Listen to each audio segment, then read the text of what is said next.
അലൈഹി വസല്ലമ തങ്ങള് 8 റക്അത്ത് ദുഹാ നിസ്കരിച്ചു നല്ലേ ഉമ്മുഹാനി ബീവി റളിയല്ലാഹു അൻഹ റിപ്പോർട്ട് ചെയ്തത്. ഉമ്മുഹാനി ബീവി റളിയല്ലാഹു അൻഹയുടെ വീട്ടിൽ വെച്ചല്ലേ തങ്ങൾ നിസ്കരിച്ചത്. സുബ്ഹാനല്ലാഹ്, ഒരു 2 നമ്മൾ നിസ്കരിച്ചാൽ അത് വലിയ ബറക്കത്തുള്ള നിസ്കാരമാണ്. അതുകൊണ്ട് വലിയ ബറക്കത്ത് നമ്മുടെ സാമ്പത്തികമായ രംഗത്ത് നമുക്ക് ഉണ്ടാക്കിയെടുക്കാൻ കഴിയും. അല്ലാഹു തആല തൗഫീഖ് നൽകുമാറാകട്ടെ. ഖബറിലുള്ള നൂറാനിയത്ത് ഉദ്ദേശിക്കുന്ന ആളുകൾ, ഖബറിലുള്ള വലിയ പ്രകാശം ഉദ്ദേശിക്കുന്ന ആളുകൾ 2 റക്അത്തെങ്കിലും തഹജ്ജുദ് നിസ്കരിക്കണം. ഫലറക്അതാനി മിനസ് സ്വലാത്തി ബിലൈലത്തിൻ കൻസും ബിദാരിൽ ഖുൽദി അദ്വമംബലാ.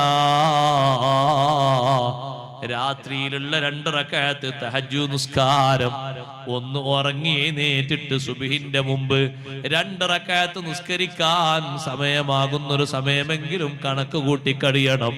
സുബ്ഹി വാങ്ക് കൊടുത്തിട്ട് എഴുന്നേൽക്കാൻ കാക്കരുത്. അതിന്റെ മുമ്പ് ഒരല്പം മുമ്പെങ്കിലും എഴുന്നേറ്റ് ഒരു 2 റക്അത്ത് പതിവാക്കിയാൽ ഒറ്റക്ക് കിടക്കുന്ന ഒരു ജീവിതം നമുക്കൊക്കെ വരാനുണ്ട്. ആരും തുണക്കവിടെ കൂട്ടിനില്ലല്ലോ.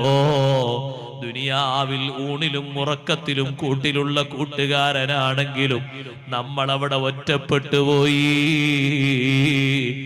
ഏത് വലിയ സ്ഥാനമുള്ള ആലിമും കിടക്കേണ്ടത് ഒറ്റക്കല്ലേ?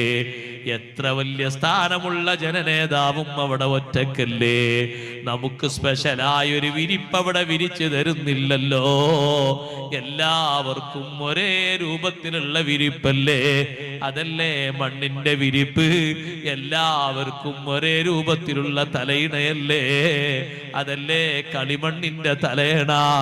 സുബ്ഹാനല്ലാഹ്, ആ കഷ്ണം കണക്കാക്കിയ തുണിയില് നമ്മളവിടെ പൊതിഞ്ഞ രൂപത്തിൽ കിടക്കുമ്പോ ആ ലോകത്ത് വലിയ സന്തോഷത്തിനും വലിയ വെളിച്ചത്തിനും വലിയ നിമിത്തമാണ് ഈ നിസ്കാരമെന്ന് നിസ്കരിച്ച് അനുഭവിച്ച മഹാന്മാര് വരെ പറഞ്ഞില്ലേ?